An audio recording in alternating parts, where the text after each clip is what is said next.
Of course, every year around this time, with the end of the conference championship slate of games in college football, we know what's coming. The final college football committee playoff rankings are released, and you find out who's a part of the Final Four, who's going to have a real chance to play for a national championship.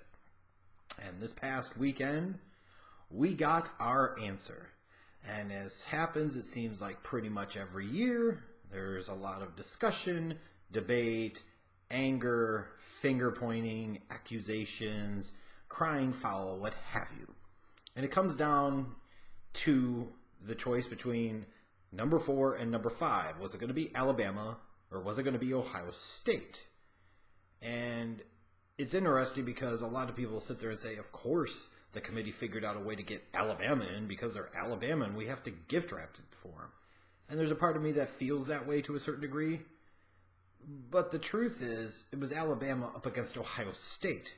So they were two big name marquee programs that have enjoyed a lot of especially recent success, national championships and the like. So it's interesting to sit there and accuse the committee of favoring Alabama because, if anything, Ohio State might have a more pure national branding, and as a result, they might be the better box office attraction for the playoff in that 4 spot. But with that said, you have fans on both sides and in the middle kind of arguing and debating it and talking about who should have gotten that 4 spot. Should it have been Alabama or should it have been Ohio State? And you have the Ohio State fans talking about how they actually won their conference championship game, unlike Alabama, who didn't even get there. They've got the better overall resume, which is true. Victories against Penn State, Michigan, Wisconsin in the conference championship game. One of their losses was to the number 2 team in the country in Oklahoma. And while it wasn't really that close of a game, it was still a loss to a team that finished second in the final rankings. That's in the college football playoff. So it carries a lot of weight. And when you look at Ohio State's resume and factor in that they had to play an additional game that Alabama did not, because, again, Alabama didn't get to their conference championship game, let alone win it. They didn't even win their division in the SEC. It seems kind of inherently unfair that Ohio State has to play an extra game just to not go to the Final Four, so to speak. But you look at Alabama, I mean, we could talk about scheduling cupcakes like Mercer, and they do it. And we could talk about, in general, Nick Saban refuses to schedule road games against non-conference opponents, and it seems to be that way a lot of years, and this year was no different.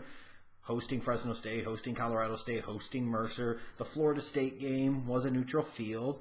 Now, Alabama can't help that Florida State went downhill quickly after that game once DeAndre Francois went out for the year and so on and so forth. They can't help that. And when you look at it, even though Alabama's best wins were maybe like LSU and Mississippi State and not really anything to write home about, they didn't play Georgia, and the best opponent that they faced all year was easily Auburn, and Auburn beat them. You know, you could look at it and say, what the hell? But then you could also say for Alabama, they only lost 1 game, and it was their last game, and are we punishing them for this kind of college football recency syndrome? Not every loss is the same. And even if 2 teams have 1 loss and they're against quality opponents that were number 1 or number 2 in the country at the time, or ended up number 1 or number 2 in the country at the time, a lot of times it's better to get that loss out of the way early than it is late. And that's kind of ridiculous, and it always has been. And while it's ridiculous in the current format, when you only have 4 spots to award somebody like Alabama a spot in the college football playoff, when they didn't even win their conference championship, they didn't even get to their conference championship game, that's just ridiculous. But then that doesn't take away from the fact that Ohio State got boathoused. They got raced off the field by Iowa, Kirk Ferentz's Iowa team. They lost by 30-something damn points. How could a team that got dominated by, a 5-loss Iowa team make a stake with 2 losses total that they're a top 4 team in the country? That's insane. It's ridiculous. How could you really differentiate between one being better than the other? And it comes all full circle back to this. The college football playoff still sucks. The way it used to be with the AP and the coaches poll, they would determine the national champion. Some years they agreed, some years they didn't. But what you ultimately got to was a point where teams were being awarded national championships, and we didn't really get to find out 1 versus 2 who was the better on the field. So the decision was made to stop gifting national championships like Bobby Bowden's Florida State team in 93, like Tom Osborne's Nebraska team getting that split with Michigan in 97, and saying, hey, we're going to just settle it on the field. We're going to find a new, true national champion, which led to the creation of the BCS, which was ultimately the bullcrap system. Combination of polls and computer analysis that would determine 2 teams that were going to play basically a kind of +1 game for the national championship. And some years, it was obvious and it got it right. And, of course, there were other years where they just flat out got it wrong. Like you could have a team like Oklahoma get dominated in its conference championship game by Kansas State and still find a way to miraculously get into the Final 2 and play for a national championship, which is just completely and totally ridiculous. So the BCS wasn't the solution. And for years and years and years, people with brains, people with common sense, whether they fans, media, it doesn't matter, made the argument that the only true way to solve it, like most real sports do, and from a business standpoint, the best way to solve it from a financial standpoint, is to have a form of a college football playoff. Like you look at the NCAA with March Madness and the phenomenon that is, and the television revenues they rake in for that 2-week tournament, and how it dominates the working world, how it dominates the whole sports landscape in this country. You would think the NCAA, who has that NCAA March Madness tournament on the basketball side, would be able to figure out a way to make a college football playoff work. But leave it to the NCAA to kind of spite themselves. Now that they finally created a playoff and have had it for a few years now, they still want to go with the most broken down, basic, retarded version you possibly can have. Like they're determined to prove that the college football playoff is a dumb idea, instead of actually embracing the idea and trying to make it really work.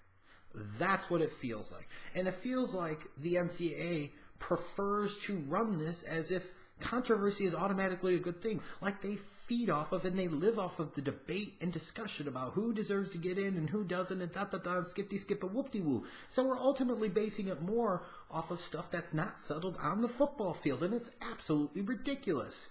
Yes, for the wrestling fans that are watching me, you know Eric Bischoff's old thing about controversy creates cash. Well, sometimes that is true, and sometimes that is not. It just isn't. Like, me dropping my trowel on camera and taking a huge hulk of crap would be controversial, but that does not necessarily mean that it's going to do anything for my viewership or subscriber totals. You could sit there and create a dog-sucking, child-molesting robot that says, hey, I'm going to suck your dog and butt hump your boy.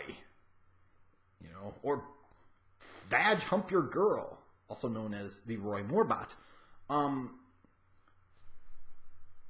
That's controversial. That's horrible. That's the FU heat. That's the wrong type of heat. That's not the type of heat that you want. And ultimately, that's not the type of heat that generates cash. That's not the heat that you profit off of. And it seems like the NCAA, all these years later, is still determined, instead of to doing the right thing, they want to be right. And they've never really fully, truly, in my opinion, embraced the playoff because they don't want the playoff. And it doesn't make any sense to me because they clearly don't care about academic standards. Who gives a shit? This is about profit. This is about making money. So if you're going to do it, then let's go and let's get nuts. Don't pretend like you care about these students have to play an extra game because you've added conference championships. You've expanded the schedule over the years. What the hell would one more game make a freaking difference? This is how stupid this college football playoff is now, this year, and I think it's the worst it has been in the few years we've had it. Out of your 5 Power 5 conferences, your 5 power conferences, 2 of them do not have a representative with a chance to win the national title. Just think about that. Imagine if you did that in basketball and you said, we're going to only have 4 teams play. So we're going to have 2 teams come, Duke and North Carolina, get automatic buys in the Dick Vitale portion of the bracket. So as a result, we're going to leave out the Big Ten champion Michigan State and the Big 12 champion Kansas. Just throwing it out there. How stupid is that? That's basically what you've got here. 2 of your Power 5 conferences don't have a representative, and yet you have 2 teams from a conference in the SEC who, by all measurements, is experiencing a down year compared to previous years. So you're rewarding a downturn in a conference while penalizing two other conferences and completely ostracizing those fan bases and say you don't matter. How stupid is this? Like the whole premise of having to debate Ohio State and Alabama. Honestly, you could on the one hand make an argument that neither one of them has a sterling resume that indicates they must be put in there, but why are we even having this debate at all? Why in the hell aren't both of these teams in the damn college football playoff? To me, you could do 6 teams, you could do 8. If you did 6 teams, yes, it would leave the Pac-12 champion out based off the way things broke down this year, but at least it would get the Big Ten involved in some way, and you would actually get 2 Big Ten teams in there. You would get Ohio State and Wisconsin based off of the final 6 rankings. You'd reward Clemson and Oklahoma by giving them a bye in the first round of the playoff for being the top 2 seeds. Gee, sounds like a common sense thing. Then you could have Georgia versus Wisconsin 3 versus 6, Alabama versus Ohio State 4 versus 5. Let them settle it on the freaking football field, which is the whole premise of the college football playoff to begin with, which was supposed to be the alleged premise of the BCS system before that. Or you sit there and do what the hell you should do, have 8 teams, 5 power conference champions, and 3 at-large schools, which gives you some leeway for a team like a Notre Dame or somebody like a UCF from a lesser conference if you want to put them in the mix. But you look at the top 8 rankings, that would allow you to get Sam Darnold and USC into the mix. Do you think it's a good idea maybe to get a popular LA college team into the college football playoff? This would allow you to get 3 SEC teams and 2 teams from the Big Ten. And each of the Power 5 conferences would have some type of representation. It's like one of those ding-dong, dumb dicks, just fucking do it type of things. Like I look at the NFL, and don't get me wrong, a lot of people would agree. If we had the playoffs and we said nobody from the AFC South gets to go, I don't think anybody's really going to care. Sorry, Titans and Jaguars fans, but you know you're kind of with me on that. You're not going to look at it and raise a whole fuss because you're like, it doesn't really matter. But ultimately, those teams have to have something to play for. And you give them something to play for by saying the divisional champion gets a home playoff game guaranteed no matter what their record, whether it's 15-1 or 1-15, it doesn't matter. You engage more regions of the country, you engage more fan bases. You're getting to the point now with this college football system is that you go into it every year with only allowing 4 teams. One of your Power 5 conferences are going to be left out. How stupid is this?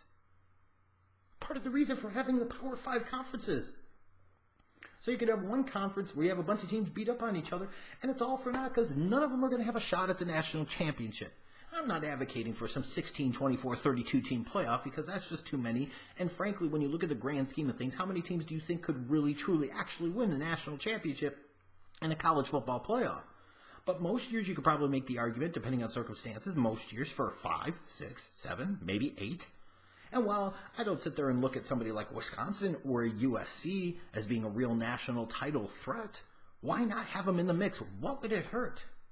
Like in an 8-team playoff, you could have Clemson, Auburn, Oklahoma, Wisconsin, Georgia, Alabama, Ohio State, USC. If I rank the Power 5 conferences in the top 5 and then went at large as 6, 7, and 8, just as an example, and you could do other examples.